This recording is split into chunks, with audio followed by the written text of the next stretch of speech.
É que não tenho o microfone ligado, é por isso. Bom dia a todos. Uma grande alegria estar aqui convosco. Por favor, enquanto as nossas crianças estão se preparando, as que ficam a partir dos 6 anos também recebendo e preparando a folha de apoio ao culto, de apoio ao sermão, vamos abrindo as nossas Bíblias, porque hoje vamos estudar uma carta nova. É uma carta pequena, então iremos estudar e concluir o estudo da mesma no único sermão. A carta de 3ª de João. Ali no final da Bíblia, não é? Está Apocalipse. Antes de Apocalipse está Judas e antes de Judas está a carta de 3ª de João.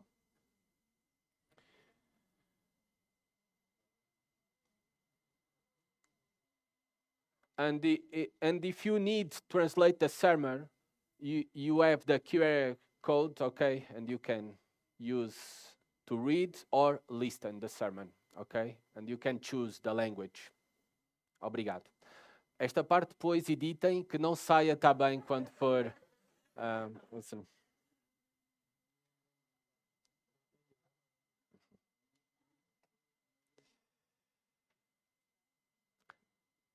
Quem é que já ouviu falar ou até jogou o jogo Quem é Quem?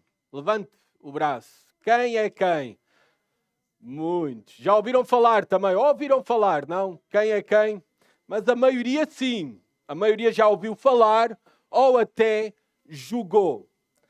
Neste jogo Quem é Quem, no mesmo, é um jogo de mesa, está bem? Um jogo de mesa. No mesmo, cada jogador escolhe um cartão de uma personagem misteriosa.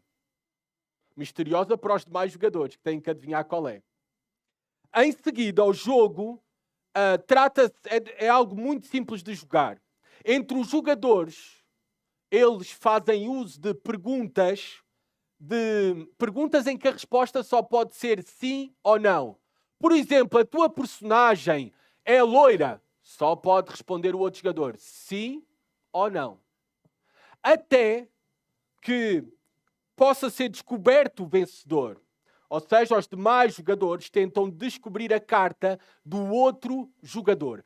Quem é a personagem mistério? Bem, é claro que este não é o momento para jogarmos quem é quem. Não vamos jogar ao quem é quem. Mas sim, através do estudo da 3ª carta de João, nós vamos descobrir características específicas de 3 homens.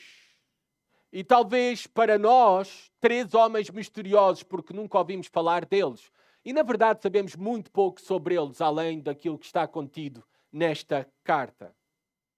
E nós vamos confirmar quem é quem diante da verdade. Sim. Vão-nos ser apresentados 3 homens e nós vamos descobrir quem é quem diante da verdade. Também irá servir para nós, para refletir com qual destes homens nós nos identificamos mais. Quem é que nós somos também diante da verdade de Deus, da pessoa de Deus, do Evangelho de Jesus Cristo? A quem mais nos assemelhamos? Então vamos lá fazer isto juntos. Primeiramente vamos ler a palavra de Deus. 3ª carta de João. Eu sei que sentaram-se há pouco, mas agora vamos colocar-nos de pé, aqueles que podem, está bem? Para ler a 3ª carta de João. É uma carta pequena, apenas 15 versículos. Diz assim a palavra de Deus. O presbítero ao amado Gaio, a quem amo por causa da verdade. Amado, desejo que sejas bem-sucedido em todas as coisas e que tenhas saúde, assim como a tua alma prospera. Pois alegrei-me muito quando os irmãos vieram e em teu favor testemunharam de como andas na verdade.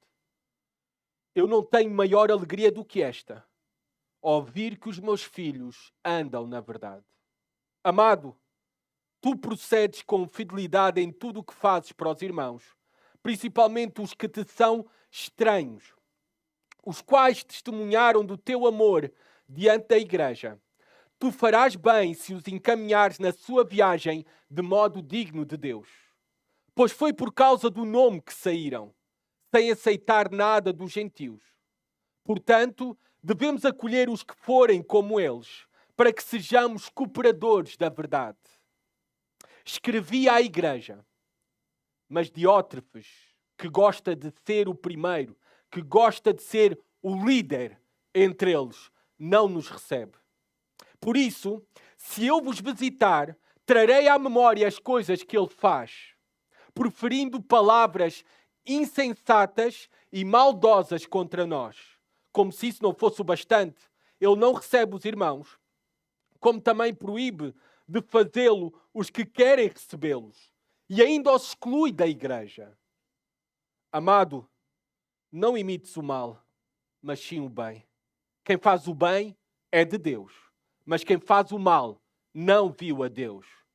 Mas, quanto a Demétrio, todos dão testemunho dele, até a própria verdade.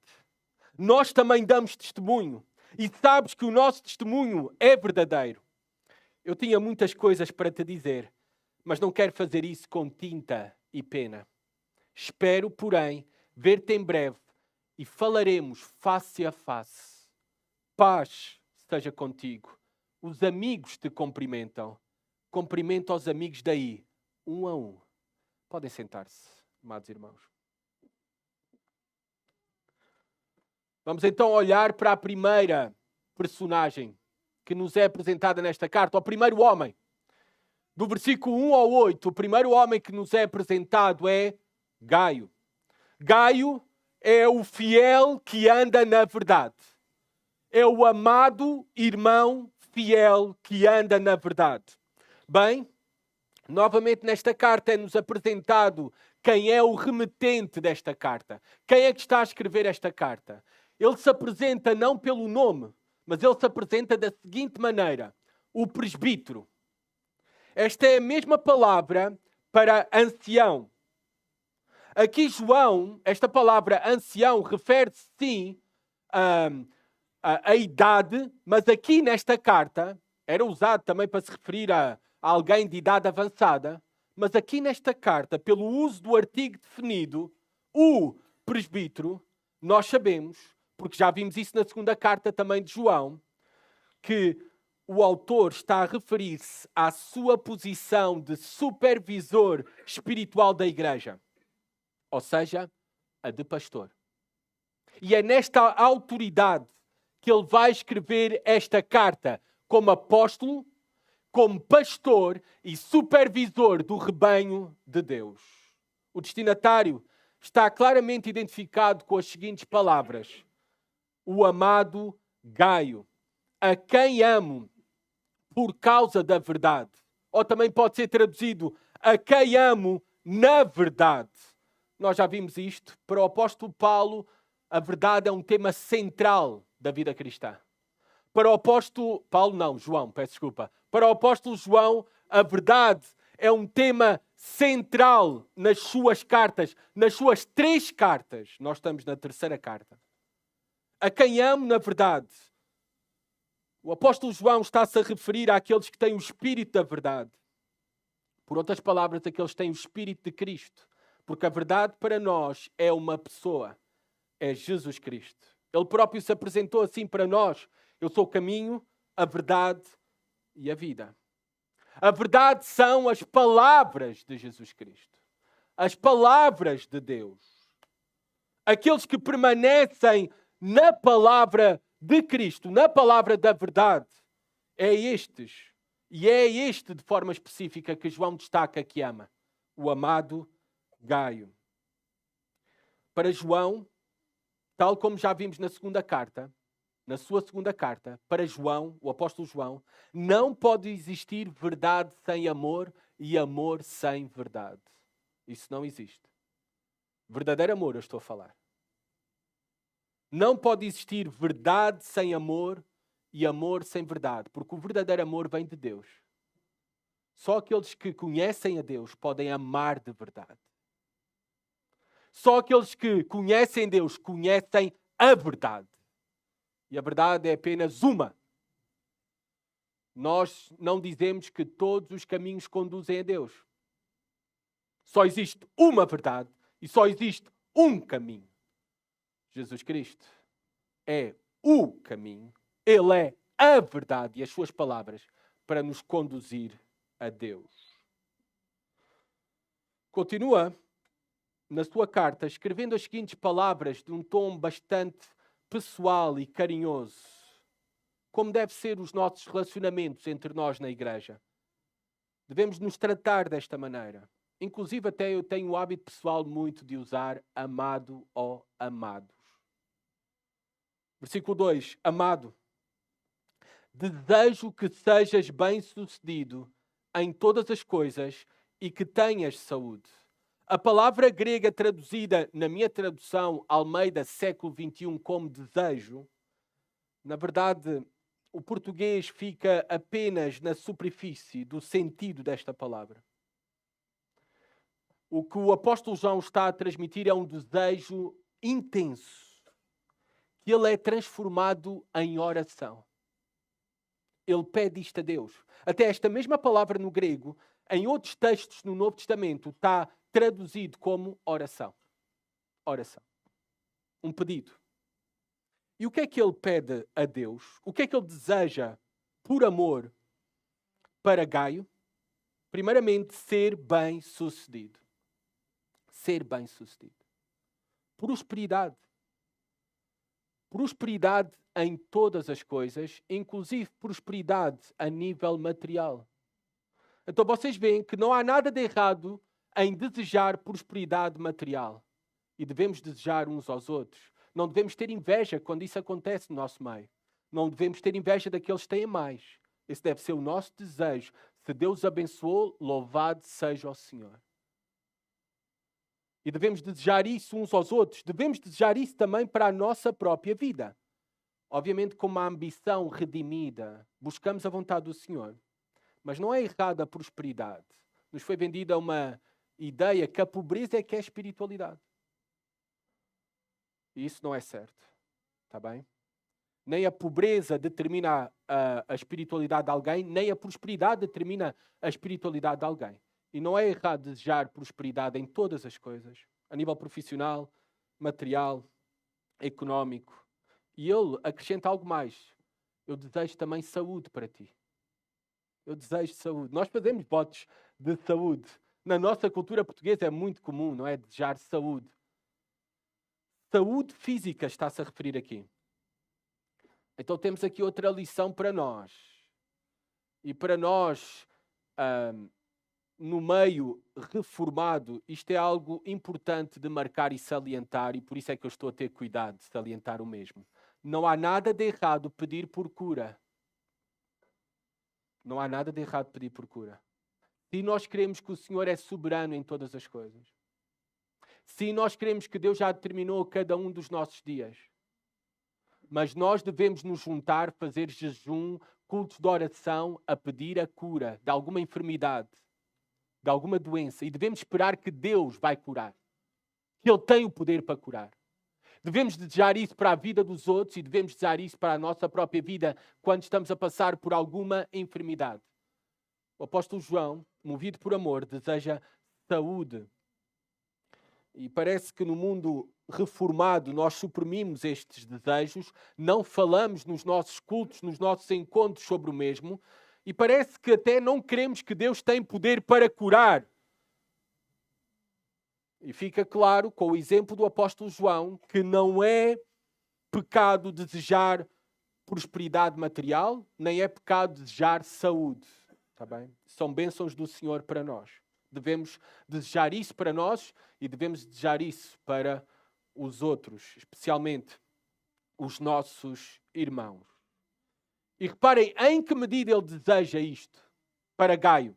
Continua o versículo 2. Assim como a tua alma vai bem. Esta mesma palavra pode ser traduzida. Assim como a tua alma está cheia de prosperidade.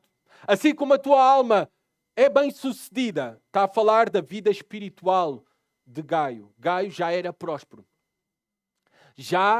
Gaio já era saudável, espiritualmente falando. A sua alma era próspera diante de Deus e diante dos homens. E na verdade essa é a mais importante prosperidade, é da alma, porque é eterna. Essa prosperidade é eterna. E graças a Deus nós já somos ricos em Jesus Cristo. Nós já fomos abençoados com toda a sorte de bênçãos espirituais. Nós somos prósperos. E essa é a verdadeira riqueza que ficará por toda a eternidade. O exercício físico, diz o apóstolo Paulo, sempre nós, aqueles que não somos muito disciplinados, gostamos deste versículo, não é? 1 Timóteo, capítulo 4, versículo 8. O exercício físico é de pouco proveito.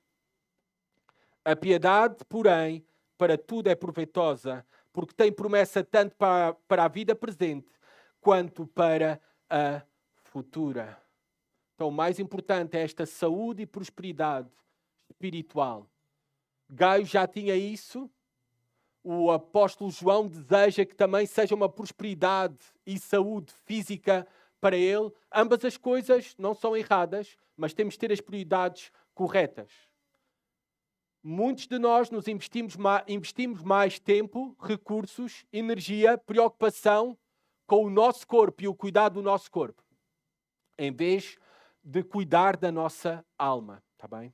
Cuidado com as prioridades. Devemos procurar ser como Gaio, verdadeiramente, espiritualmente prósperos em Jesus Cristo e crescer nessa prosperidade, crescer à imagem e semelhança de Jesus Cristo. Crescer em colher todos os benefícios que já temos para nós em Jesus Cristo. E esses benefícios serão maiores à medida que nós crescemos na nossa maturidade, no nosso crescimento espiritual, na nossa comunhão com Deus, na nossa compreensão de quem é o Filho, de quem é o Pai, e também na nossa sujeição pelo facto de estarmos cheios do Espírito Santo. Continuemos. Versículo 3. Pois alegrei-me muito quando os irmãos vieram e em teu favor testemunharam de como andas na verdade. Quem são estes irmãos? Bem, pelo contexto da carta que nós já lemos, é uma referência a pregadores itinerantes, que no primeiro século eram muito comuns e continuam a ser comuns hoje em dia. São aqueles que hoje em dia nós chamamos e reconhecemos como missionários. Missionários enviados em contextos transculturais. Missionários enviados para alguma igreja ou para servir um conjunto de igrejas. Era isto que era normal no primeiro século. Havia pregadores itinerantes, havia evangelistas, havia missionários que iam de casa em casa, eram enviados por igrejas locais, tal como o apóstolo Paulo, tal como Timóteo, tal como Tito. Eram pregadores itinerantes. Eles precisavam de hospedagem. Eles não tinham casa própria, nem podiam ter casa em cada cidade, em cada lugar que iam. Eles precisavam de alimentação, hospedagem. Eles precisavam de sustento também. E é sobre este grupo de irmãos que João recebe na sua igreja em Éfeso. Vocês lembram-se? A segunda carta de João, a terceira carta de João, a primeira carta de João foi escrita ali em Éfeso. E o apóstolo João recebe um conjunto de irmãos na sua igreja que dá testemunho, ou que deram testemunho de Gaio, do seu amor, como os recebeu, como os tratou, como os acolheu a eles como missionários. E em teu favor, estes homens, todos eles, o que é que diz o apóstolo João? Testemunharam de como andas na verdade. Reparem como isto é tão importante e central para o apóstolo João para determinar a salvação de alguém. Andar na verdade, que ele vai dar o maior destaque no versículo 4, seguinte, sobre este mesmo tema. O que é verdade para o apóstolo João? Reparem, não tenho maior alegria do que esta, ouvir que os meus filhos andam na verdade. O apóstolo João está a tratar Gaio como filho. Muito provavelmente, talvez, Gaio se converteu devido ao ministério do apóstolo João. E por isso o trata aqui como filho espiritual. Tal como o apóstolo Paulo também trata desta maneira a Timóteo, como filho espiritual. Mas reparemos em algo muito importante. que está destacado neste versículo. O que é o mais importante para um verdadeiro pastor? O que é o mais importante no ministério pastoral para um presbitério de uma igreja? Reparem, de acordo ao testemunho de João, não é que as ovelhas ouçam a verdade. Hoje todos vocês estão a ouvir a verdade, a palavra de Deus. O alvo da pregação também não é apenas que ouçam, é que entendam a verdade. É por isso que me esforço de tentar explicar da melhor maneira, com o auxílio do Espírito Santo, a palavra de Deus para vocês. Mas isso também não é o mais importante. Que vocês entendam a verdade também não é o mais importante. O que é o mais importante para um pastor? O que é o mais importante no ministério pastoral? É que obedeçam à verdade. Não é que apenas ouçam, não é que apenas entendam a verdade, mas que obedeçam à verdade. Nada dá-me mais tristeza no meu serviço pastoral, no meu ministério pastoral, que ver a indiferença das pessoas. Nada dá mais tristeza à minha alma do que ver a rebeldia das pessoas em relação a mim. Não! Eu sou apenas um mensageiro. Em relação à verdade. Em relação à palavra de Deus. A minha alma sangra por dentro quando testemunha a destruição que o pecado faz por rebeldia. Destrói vidas, destrói casamentos, destrói famílias, destrói testemunhos de uma igreja. Destrói harmonia, paz. Mas por outro lado, o maior encorajamento para um pastor é ver a igreja, cada um em particular, cada um dos seus membros, a caminhar em obediência. E a sua maior alegria é ver os frutos da verdade na vida de alguém. Para o apóstolo João era isto. E deve ser assim para todo aquele que é verdadeiro pastor. Porque a verdade não é algo para apenas crermos. A verdade é algo para nós vivermos. É por isso que João e também o apóstolo Paulo, nós encontramos andar como uma metáfora no Novo Testamento para a vida cristã. Este andar dá a ideia de permanecer na verdade. Viver na verdade. Dando testemunho da verdade com a sua boca, mas também com a sua vida. Com os seus casamentos. Com a sua paternidade. Com a sua maternidade. Com a sua obediência aos pais. Reparem como Gai dava testemunho que ele permanecia na verdade, que ele andava na verdade e que ele era da verdade. Que ele era verdadeiramente convertido, salvo. Reparem o que o apóstolo João vai destacar no versículo 5. Amado, tu procedes com fidelidade em tudo o que fazes para os irmãos. O apóstolo João está a dar um grande encorajamento, um grande elogio a Gaio, reconhecendo o seu trabalho, as suas realizações fiéis em favor dos outros, em favor dos irmãos. E estes irmãos, pensem comigo, principalmente os pregadores itinerantes, principalmente os missionários, principalmente os ministros do Evangelho. É este o contexto aqui na carta. Mas agora eu quero falar sobre um assunto que não é o principal, mas eu não resisto, porque isto toca tanto, bate tanto com a nossa cultura portuguesa. Não é muito falado no meio evangélico em Portugal sobre elogios. E nós vemos que o apóstolo João começa por elogiar a Gaio. Os elogios devem ser usados nos nossos relacionamentos como um meio para o encorajamento.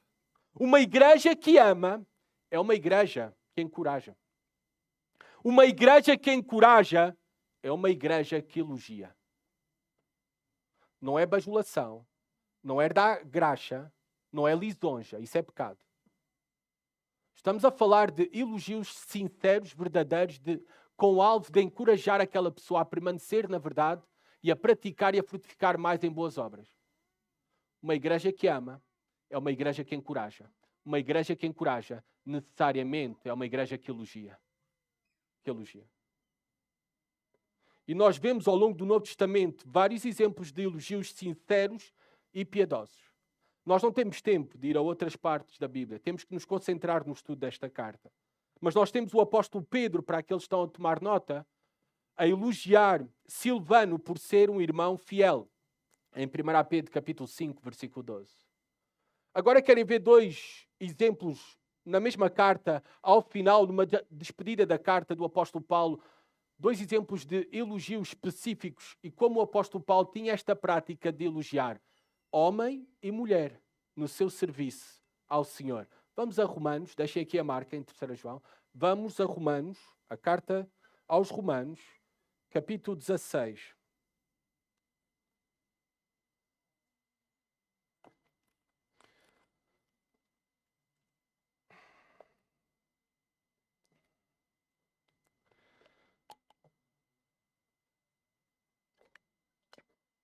Romanos, capítulo 16. Reparem o primeiro elogio, versículo 1, a Febe. Recomendo-vos a nossa irmã Febe, serva da igreja em Secreia. Recomendo-vos a nossa irmã Febe, serva. Reparem o elogio do apóstolo Paulo para uma mulher que tinha um serviço, um ministério importante na igreja, assim como todas as mulheres, membros do corpo de Cristo, têm um ministério importante onde Deus as colocou nas suas famílias, na sua igreja e na sociedade. Agora, versículo 3. Reparem. Cumprimentai Priscila e Áquila, meus cooperadores em Cristo Jesus. Menciona um casal agora, elogiando eles que são cooperadores. Eles cooperam, eles apoiam. No meu trabalho, no meu ministério, na pregação do Evangelho. Nós vemos que Gaio é digno de ser elogiado por causa das suas obras. As suas obras em favor dos irmãos eram marcadas por fidelidade em tudo, diz o apóstolo João. Por causa que ele era fiel na prática da hospitalidade em receber estes irmãos. Nós vamos ver o contexto. Já lemos o contexto da carta. É isso que é destacado. Ele seguramente cuidava dos enfermos. Visitava os mesmos. Ele generosamente também ofertava em caso de necessidade específica destes irmãos que eram peregrinos, que eram pregadores, ministros do Evangelho, missionários. Ele trabalhava em prol daqueles irmãos, não por obrigação ou porque recebeu algum ministério oficial designado pela igreja. Não sabemos, não temos a certeza se este era o caso de Gaio. Não nos diz que ele era um presbítero, nem nos diz que ele era um diácono na igreja. João tem o cuidado de escrever e encorajar Gaio pelo seu testemunho fiel. Para com quem? Serviço, trabalho a quem, diz o texto, principalmente os que te são estranhos. Ou também podemos traduzir aqui aqueles que são estrangeiros. No original não diz principalmente, ok? A ideia no original é que ele faz bem a todos, independentemente da etnia, independentemente de qual era o povo, independentemente se os conhecia ou se eram desconhecidos. São irmãos em Cristo, andam na verdade, são pregadores da verdade, então eu vou cuidar deles. Não importa.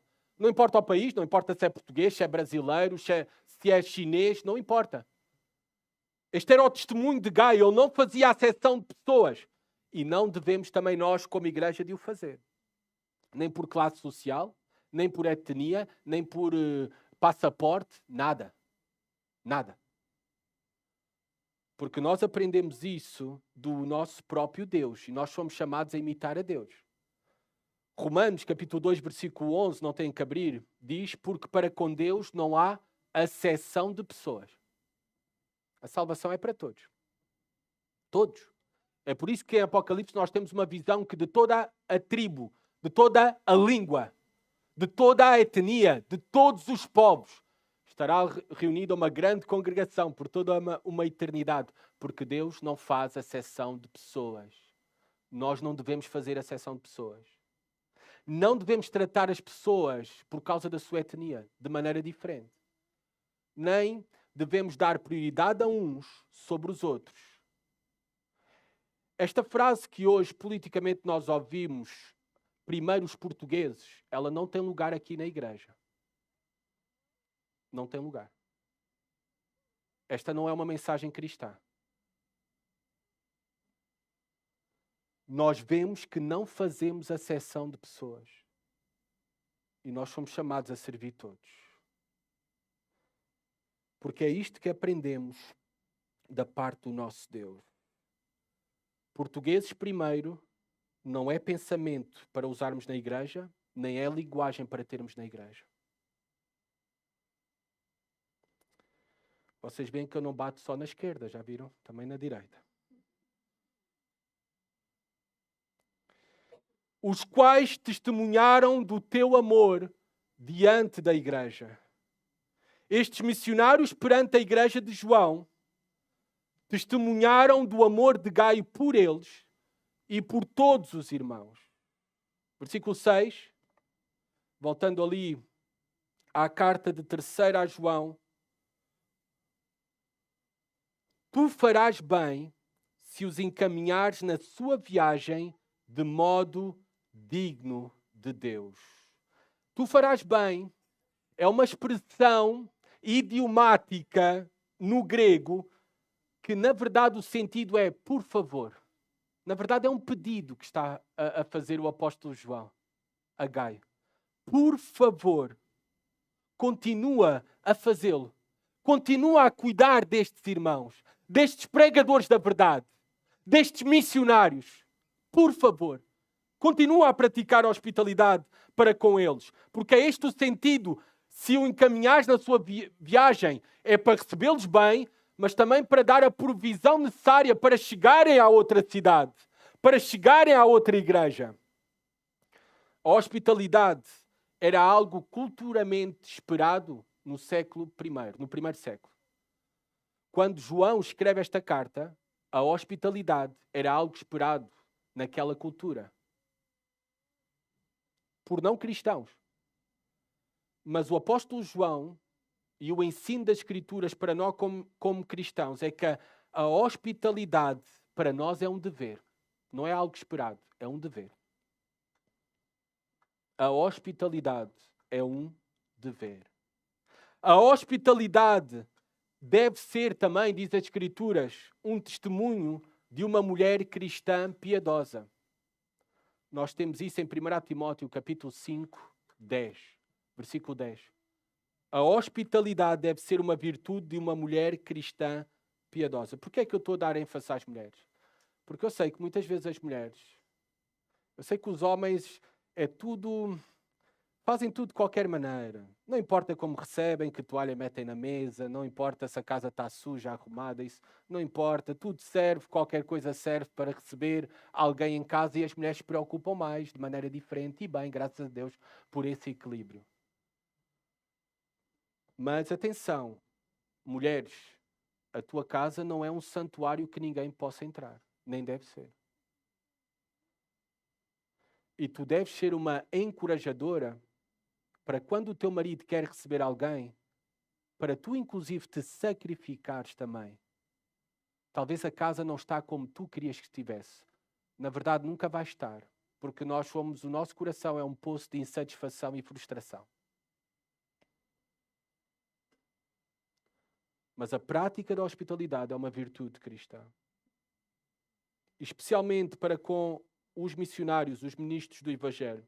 Eles deviam ser acolhidos Eles deveriam ser renovados por meio da hospitalidade. Eles deveriam ser abastecidos. Naquele tempo não havia hotéis. Os lugares eram perigosos. Ficar hospedado fora de uma casa de confiança, de alguém de confiança, podiam acontecer todo o tipo de abusos àquela pessoa. Já para não falar de assaltos, perdas de todos os valores, espancamentos ou até morte. Por isso a importância da hospitalidade. Mas ela continua a ser um dever e uma virtude para nós, na nossa cultura, porque é uma virtude cristã. E como é que nós podemos afirmar que é uma virtude cristã também para Portugal, para o século XXI?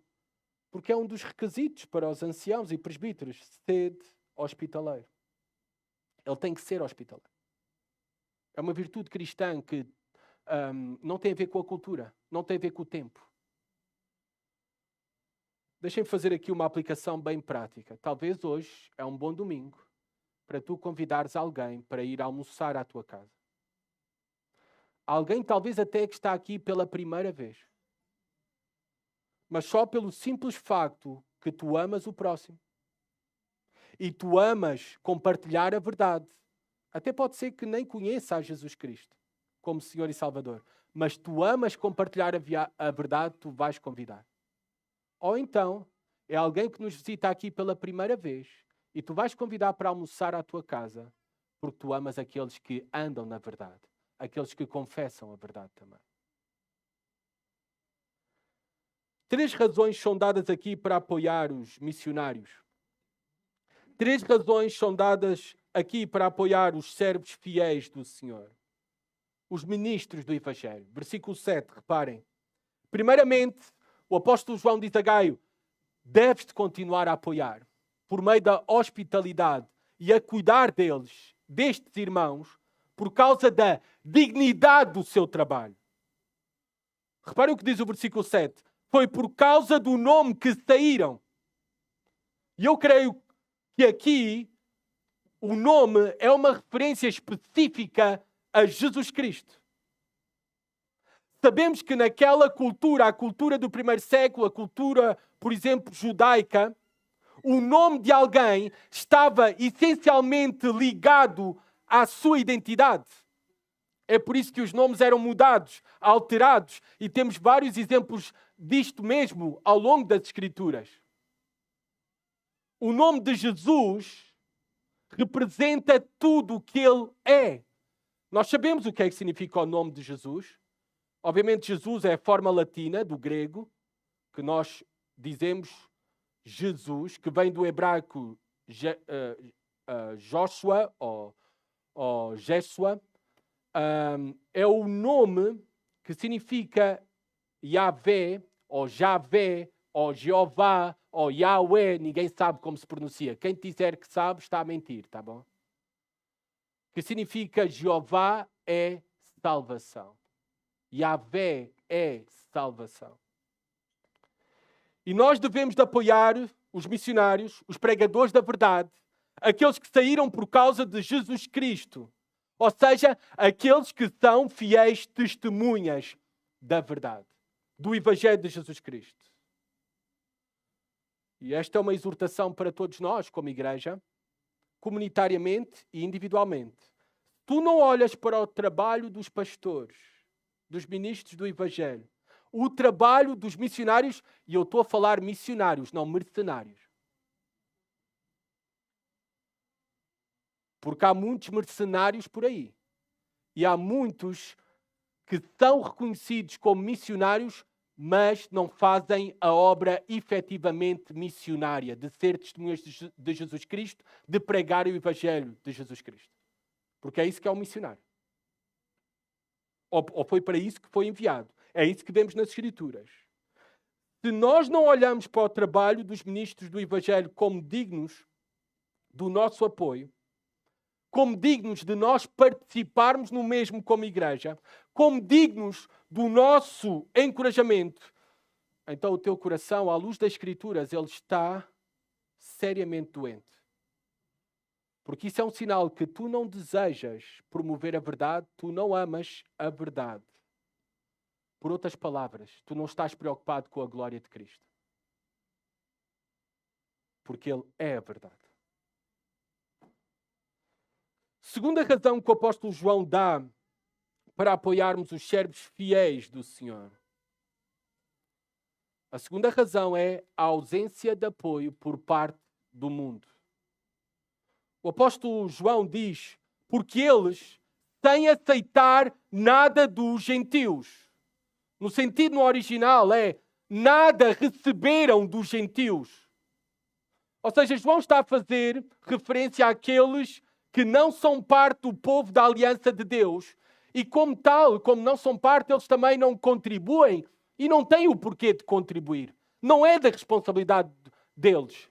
Daqueles que não são parte do povo da aliança com Deus, de ajudar, de apoiar, de contribuir para o ministério do Evangelho e para o sustento dos trabalhadores do Evangelho. Mas nós temos essa responsabilidade. Sabem porquê? Porque através destas palavras do apóstolo João, se nós não o fizermos, ninguém o fará. Se nós, como igreja, não sustentarmos os ministros do Evangelho, os pregadores, os missionários, ninguém o fará. E é a nossa responsabilidade. A Bíblia fala sobre isso. Não é o foco principal da mensagem, obviamente, de hoje. Mas em 1 Timóteo 5, versículo 17 a 20, se tu estás a tomar notas, a Bíblia fala claramente, o apóstolo Paulo ali, claramente na sua carta a Timóteo, diz que aqueles que fielmente pregam a palavra de Deus são dignos de compensação financeira, de sustento.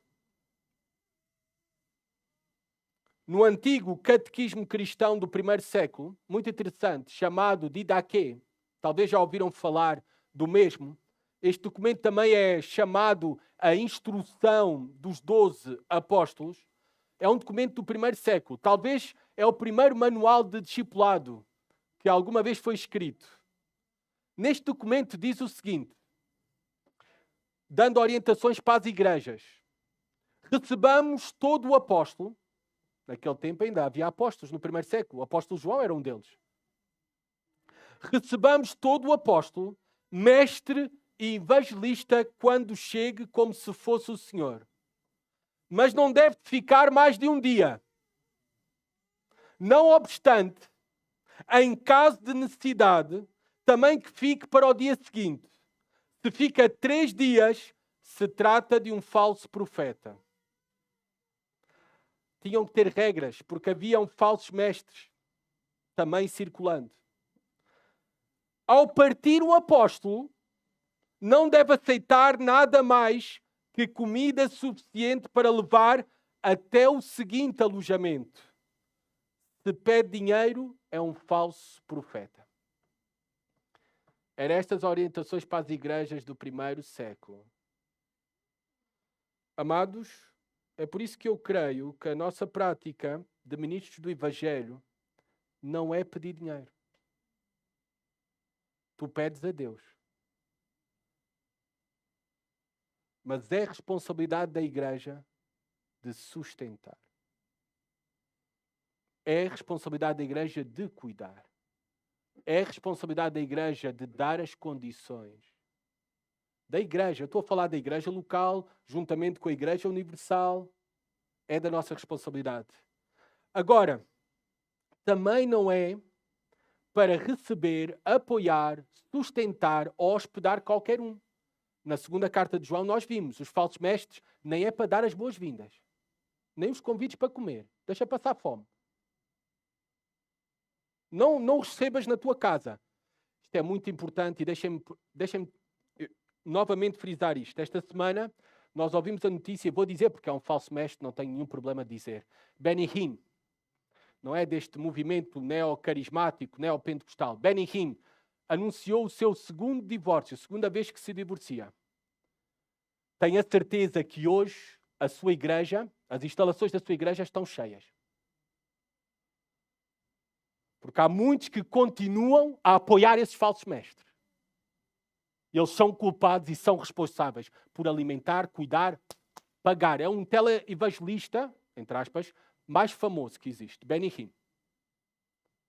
Esta semana anunciou o segundo divórcio. O primeiro divórcio dele, sabem, foi cedeu por causa que a mulher o descobriu no hotel com outra mulher. Isto é sabido, ele confessou. Mas os bancos das instalações da sua igreja continuam cheios. Todos estes que se sentam, que aplaudem, que compartilham posts dele, que ouvem os seus sermões, que dão ofertas e dízimos, são falsos irmãos. Eles estão a apoiar falsos mestres. Eles estão em desobediência à verdade. De acordo à leitura e aquilo que aprendemos da segunda carta de João. Agora, por isso é que eu digo que não é para nós recebermos como igreja, nem apoiar, nem sustentar a qualquer que se diz missionário. Sabem quantos missionários são apresentados? Eu nem oro por eles. Quantos que me são apresentados, quantos me escrevem por e-mail, eu nem oro por eles. Não é pelo facto de apresentar um lindo projeto em PowerPoint ou vídeo que nós dizemos, isto está muito bom, é este mesmo que vamos apoiar. Não. A nossa igreja, o conselho de igreja, tem decisões, quando apresenta algum nome aqui à frente dos irmãos para considerarem, ou dá oportunidade a alguém, como vai acontecer no próximo domingo, que o pastor André Oliveira estará connosco e falará do projeto missionário, nós conhecemos a vida, a família, a igreja, o ministério daquele irmão. É por isso que ele vem aqui falar. Nós devemos de apoiar aquele que é verdadeiramente servo fiel do Senhor. Aquele que tem bom testemunho dos de dentro e de fora. Aquele que foi enviado por uma igreja local. Quantos missionários estão aí e tu perguntas, que igreja é que te enviou? Não, Deus falou comigo. Eu tinha esse desejo no coração, foi Deus que falou comigo. Eu estou aqui porque foi Deus. Não, mas que igreja é que te enviou? Não, nenhuma igreja te enviou. Então, de acordo a uma leitura do Novo Testamento simples, esse não é um missionário para nós considerarmos. Não é. Também, o missionário deve estar envolvido em pregar o Evangelho de Jesus Cristo. É isso que deve fazer o missionário. Nós não apoiamos, podemos apoiar como hoje compramos bolo, café para apoiar o apoio social. Missionários que se apresentam, que têm trabalhos sociais, por muito dignos que sejam e necessários, nós não os consideramos como missionários do Evangelho de Jesus Cristo. Está excelente como trabalhadores de organizações sem fins lucrativos. Não há nada de errado nisso. Mas não como missionários do Evangelho. Porque missionários do Evangelho são chamados a proclamar e a testemunhar da verdade do Evangelho de Jesus Cristo. Missionários, eles devem ter como prioridade no seu ministério a plantação de igrejas ou a edificação de igrejas. E são estes que nós apoiamos, como igreja. E eles também devem dar provas que realmente têm necessidades. Eu não tenho nenhum problema que missionários, pastores, vivam numa boa condição, numa boa casa, num bom apartamento, se o Senhor abençoa. Mas é responsabilidade da igreja, das igrejas, apoiar missionários que, na verdade, não estão a enriquecer à custa de... E vivendo num padrão elevado que está fora completamente da realidade. Esses não devem ser considerados do nosso apoio. Nós, então, voltando aqui à carta de 3 João, devemos cooperar com a verdade. E uma das maneiras que o apóstolo João está a dizer e a reconhecer Gaio é que ele coopera com a verdade, porque ele tem a disposição que todo verdadeiro cristão deve ter, por oração, por encorajamento, por sustento, por hospitalidade, por generosidade, em abençoar os outros. E nós sabemos que se nós abençoamos os outros, nós também seremos abençoados. E há uma promessa para isso. Querem ver onde? Por favor, acompanhem-me ao primeiro livro do Novo Testamento, Mateus capítulo 10.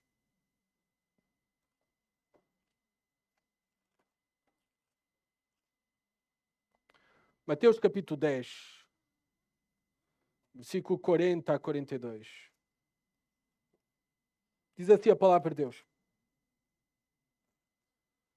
Está o nosso Senhor Jesus Cristo a falar. Quem vos recebe, recebe a mim. E quem me recebe, recebe aquele que me enviou. Quem recebe um profeta porque ele é profeta, receberá a recompensa de profeta. E quem recebe um justo porque ele é justo, receberá a recompensa de justo.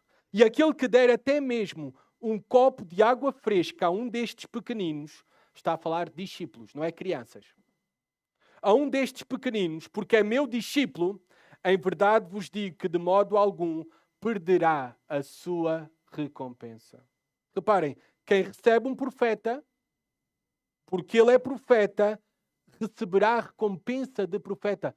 Sabe o que o Senhor Jesus Cristo está a dizer? Talvez Deus nunca te chamou a pregar, a fazer um ministério profético. Mas se tu apoias, se tu oras, se tu encorajas, se tu com generosidade dás para esse ministério profético, então é a mesma coisa que tu estejas a pregar. Tu estás a cooperar para a verdade. Receberás a mesma bênção que aquele profeta. É isto, uma leitura simples do texto. Depois, versículo 9 a 11, é-nos apresentado outra personagem, depois de Gaio, e agora estas duas últimas será bem mais breve. Diótrefes.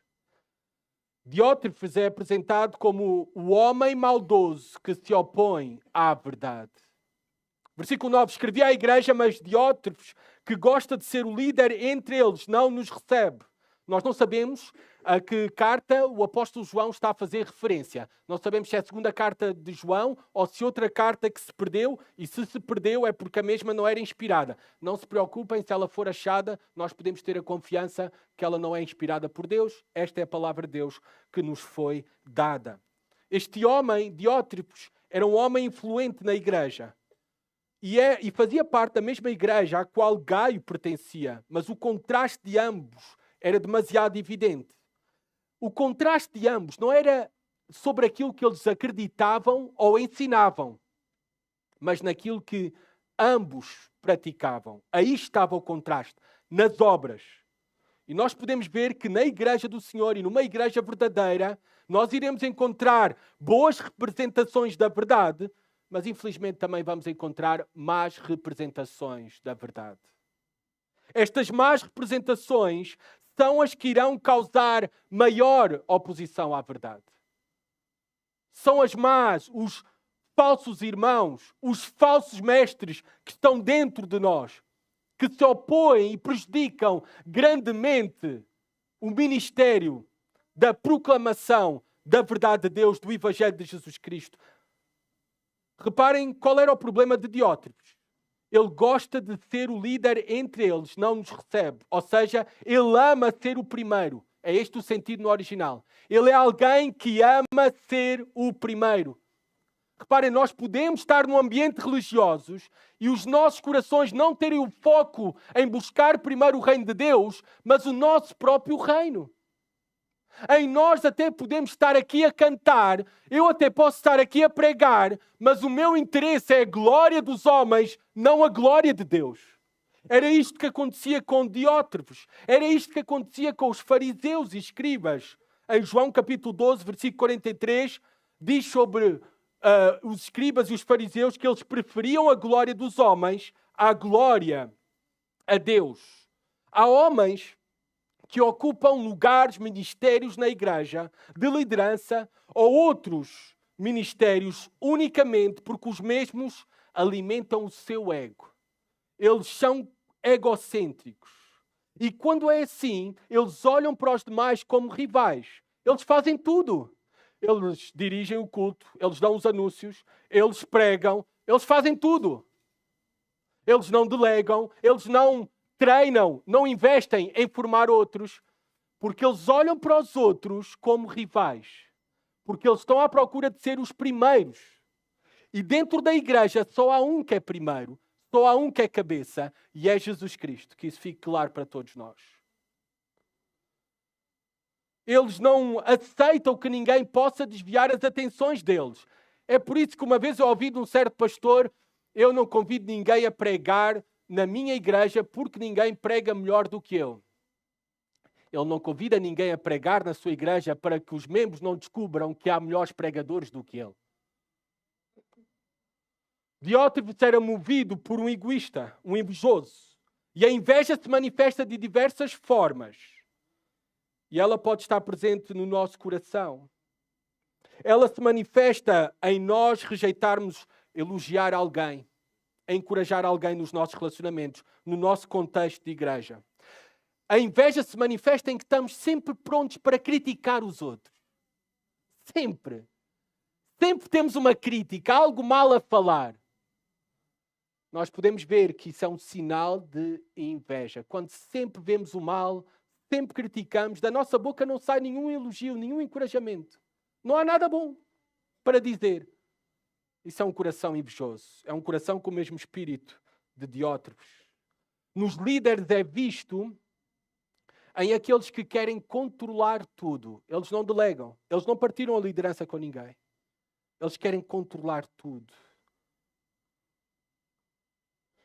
E é isto mesmo que Diótrefes fazia. Não nos recebe. A sua arrogância era tal que ele rejeitava até a autoridade apostólica de João.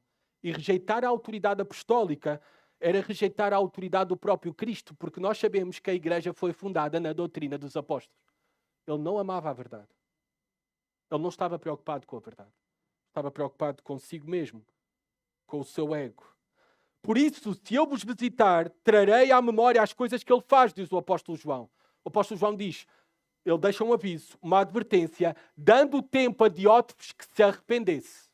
Porque eu vou aí e eu vou expor publicamente diante da igreja, esta é uma carta pessoal, eu disse, eu vou expor publicamente diante da igreja o que ele está a fazer, porque o seu pecado é público, vai levar uma repreensão pública. Reparem quais eram as obras maldosas, que não sejam as mesmas obras de alguém aqui presente. Palavras insensatas e maldosas contra nós. Ou seja, Diótrefes fazia uso da murmuração, difamação e calúnia. Era uma prática contínua para destruir o carácter do apóstolo João. Diótrefes queria destruir o carácter do apóstolo João. Queria destruir o carácter dos outros, claro, para que assim a igreja... Não, nós precisamos é de ouvir Diótrefes. Ele é que é um homem sério. Ele é que é um homem verdadeiro. Os outros são maus. Isto é o que fazem pessoas maldosas, invejosas. E isto acontece dentro da igreja. E há, infelizmente, vários Diótrefes. Ele não recebe os irmãos. Está a falar daqueles que eram mestres da verdade, missionários, pregadores do Evangelho. Não os recebe, não pratica a hospitalidade. E não só. Ele não deixa fazer. Ele não faz e nem deixa fazer. Nem deixava fazer aqueles que queriam receber falsos mestres, pregadores verdadeiros do Evangelho. Ele não deixava. Ele tinha uma influência, um poder da igreja que não sabemos como é que ele alcançou esta influência e poder. Na mesma igreja de Gaio. Nós não sabemos, mas tinha. Até ao ponto que ele pessoalmente excluía irmãos. Vai-te embora, sai daqui. Tinha esse poder. É isso que diz o texto. Não os deixa receber os verdadeiros pregadores do Evangelho e os expulsa da igreja. E reparem, versículo 11, João nos ensina um julgamento básico a fazer. Amado, não imites o mal, mas sim o bem. Quem faz o bem é de Deus, mas quem faz o mal não viu a Deus.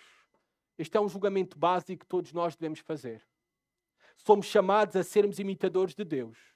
E nós temos em Jesus Cristo o exemplo perfeito a imitar. E a prova de facto que somos seguidores de Jesus Cristo não está no facto de termos sido batizados, de participarmos da ceia, de termos um ministério na igreja. Diótrefes tinha tudo isto. Também não está no facto de imitarmos as mesmas palavras de Diótrefes. Parece que João não tem nenhuma crítica em relação ao ensino, àquilo em que acreditava Diótrefes. Não há. A crítica de João estava no facto de imitar, ou seja, as obras. Se imitamos verdadeiramente a Deus, nós imitamos as suas obras, as obras de Jesus Cristo. As obras de humildade, de amor, de entrega, de sacrifício, de perdão, de graça, de verdade. Essas obras devemos imitar. Se somos verdadeiramente imitadores de Jesus Cristo, seguidores dele. Porque o apóstolo João diz, quem faz o mal não viu a Deus. Por outras palavras, quem faz o mal permanece cego no seu entendimento, ainda não conheceu a Deus e ainda não conheceu a Jesus Cristo como Senhor e Salvador. A verdadeira prova moral, ou seja, a verdadeira prova da verdadeira fé é a prova moral. Não é apenas aquilo que dizemos, mas é como vivemos, aquilo que fazemos, as nossas obras. É interessante que este é um destaque ao longo das Escrituras. Nós não somos salvos pelas boas obras. O mesmo texto que diz isso, porque pela graça sois salvos, por meio da fé. E isto não vem de vós, é dom de Deus para que ninguém se glorie. Estou a citar Efésios 2, versículo 8 e versículo 9. Mas versículo 10 diz que nós fomos salvos para boas obras. As boas obras dão provas da nossa verdadeira fé. Versículo 12, Demétrio é-nos apresentado. Mas quanto a Demétrio, todos dão testemunho dele, até a própria verdade. Nós também damos testemunho e sabes que o nosso testemunho é verdadeiro. Há quem diga que Demétrio, que é aqui apresentado para nós como a testemunha confirmada pela verdade. A testemunha confirmada pela verdade. Há quem diga que ele foi o responsável por entregar esta carta a Gaio. Mas reparem dois contrastes que o apóstolo João apresenta nesta carta a Gaio. Um que não era digno de imitação, por causa das suas más obras, Diótrefes, mas um que era digno de imitação, Demétrio, por causa das suas boas obras. Todos dão testemunho dele, até a própria verdade. O que é que o apóstolo João quer dizer com isso? Até a própria verdade dá testemunho dele. Ou seja, a sua vida, as suas obras, confirmava que ele conhecia a Deus. Que ele andava na verdade. Não era só o que ele falava. Era como ele vivia. O que ele fazia em relação aos outros irmãos. E em relação especificamente àqueles que eram ministros do Evangelho. De acordo ao contexto desta carta. Demétrio é um exemplo para todos nós. Que é possível e devemos ser cristãos de boa reputação cristã em toda a nossa comunidade. Como é que no teu prédio te conhecem? Vamos ainda mais fundo. Como é que a tua esposa te conhece? Como é que os teus filhos te conhecem? Como é que no teu prédio te conhecem? Como é que no teu trabalho te conhecem? Crianças, adolescentes, como é que te conhecem na escola? Quem és tu na escola? Como é que nos conhecemos aqui na igreja? Como é que é o nosso testemunho? Ele não faz nada de mal. Entra mudo, sai calado, não faz nada de mal. Pois, mas isso já é um sinal. Porque nós somos conhecidos por boas obras. O que é que estamos a fazer de bom? Para com o próximo. Para com os irmãos. Para com a obra do Evangelho. A despedida da carta, e já esgotei o tempo, como vocês sabem. A despedida da carta é uma despedida bem normal e muito semelhante à terceira carta de João. O apóstolo João deseja falar face a face porque há coisas que não é para falar no WhatsApp, como nós sabemos bem. E ele tinha muito para falar. Naquele tempo talvez também não tinha WhatsApp, não dava para fazer videochamada.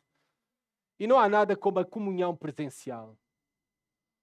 Devemos procurar estar juntos, partilhar a vida juntos, presencialmente. Nada substitui isso. Versículo 15, paz seja contigo. João usa paz para relembrar que ele já tem a paz com Deus e essa paz agora também pode ser desfrutada na sua própria vida e nos seus relacionamentos. Paz seja contigo. Ele estava num ambiente que, como nós sabemos, com Diótrefes, estando perto de alguém assim, é um ambiente perturbador. É um ambiente que ameaça a harmonia. Ameaça a harmonia. Mas paz seja contigo, diz o apóstolo João. Aquilo que nós vemos nesta carta, prestem atenção, por favor, é que a verdade, ela vai enfrentar sempre oposição, mas ela será confirmada por vidas fiéis. A grande pergunta esta manhã, tu conheces a verdade?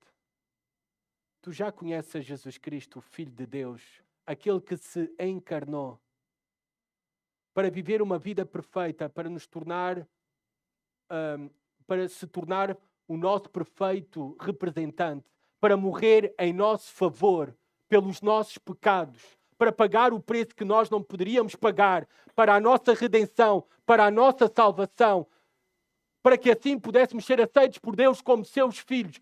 Tu já conheces esse Jesus Cristo? Tu crês de todo o coração? Já o abraçaste como teu Senhor e Salvador?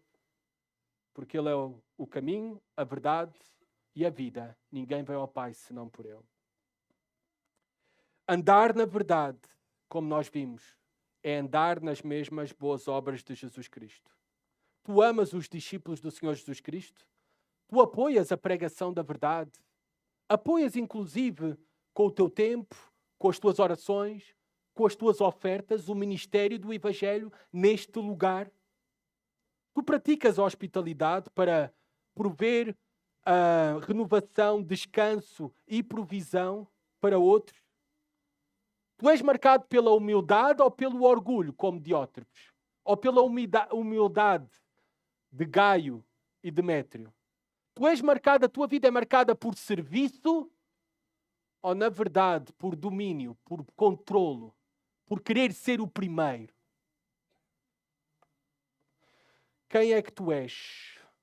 De que bando é que tu estás? Daqueles que se opõem à verdade ou daqueles que apoiam a verdade? Pensa comigo também hoje, de que maneira prática tu podes cooperar com a verdade? Eu dei um exemplo prático, tu podes cooperar com a verdade, com aqueles que andam na verdade, com aqueles que amam na verdade, com aqueles que creem na verdade. E onde a verdade prevalece, o Senhor é glorificado, tal como foi através da vida de Gaio e Demétrio. Que assim também o Senhor seja glorificado através das nossas vidas e da vida da nossa igreja. Que nós demos sempre esse bom testemunho de cooperar com a verdade. Oremos. Senhor, obrigado pela tua palavra. Ajuda-nos a aplicar às nossas vidas. Obrigado pelo exemplo maravilhoso que temos em Jesus Cristo. Não apenas, Senhor, Ele nos revela a verdade, mas Ele nos deu exemplo de como viver e andar na verdade. Que nós possamos imitar as suas obras, Senhor. Que isso seja visto para a tua glória, Senhor. Nas nossas vidas, na nossa igreja. Amém.